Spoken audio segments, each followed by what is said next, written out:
The agenda here is first just a quick overview of the UCI School Social Ecology, and then we'll talk about the PhD program, specifically then get into how to apply, and then we'll do some questions and answers at the end.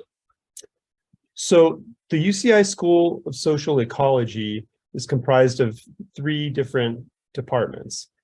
The Department of Criminology, Law, and Society, also sometimes called CLS, Department of Psychological Science, and the Department of Urban Planning and Public Policy, sometimes called UP3.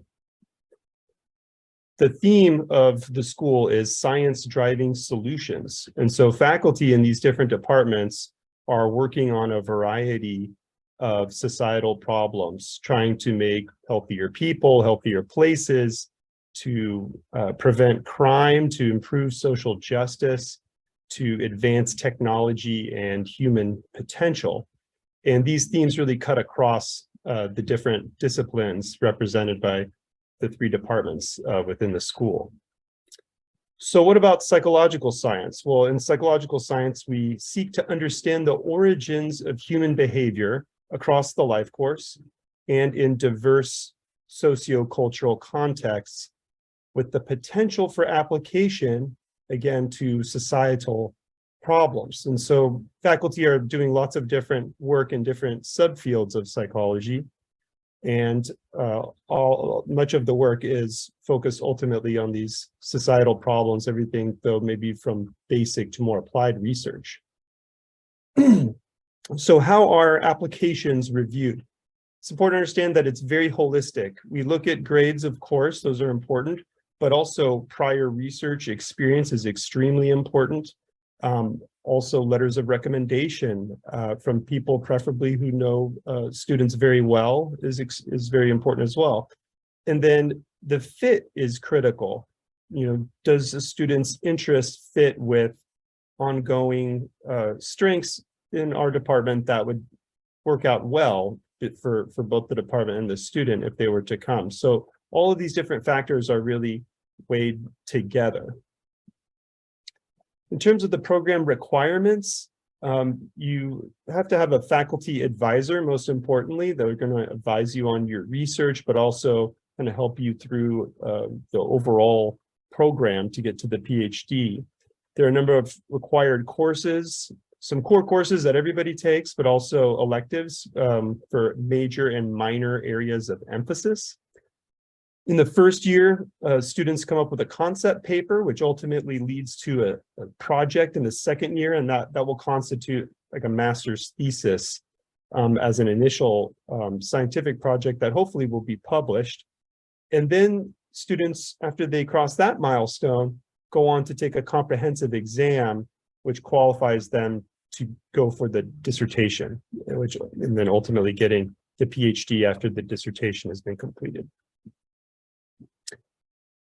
So what sets UC Irvine apart? Well, there's a very collaborative model in the department. Students often will have multiple mentors, multiple faculty advisors. They may work with different advisors, and we work very closely with students to ensure that they're progressing appropriately and going to be successful in getting their PhD and beyond. Students have guaranteed funding through the normative time to degree. So that's great. And you get summer funding in years 1 through 4. There's also money available for conferences and even for student research projects that can be sought out and is available within various levels, the university, department, and the school. Students also have the opportunity to sit on committees and to actually participate with the leadership of the program and have a voice in how the program is operated. It's very much a dialogue. There's on-campus housing guarantee for all incoming students, which is a particularly, I think, a special perk about UC Irvine. So the deadline to apply for fall 2023 admission is November 15th of this year, obviously coming up pretty quick here. And the application requirements, just briefly, are basically it's done through an online portal. And so you can see the links here, apply.grad.uci.edu/apply. A number of different elements that need to be uploaded there. So you want to check that out.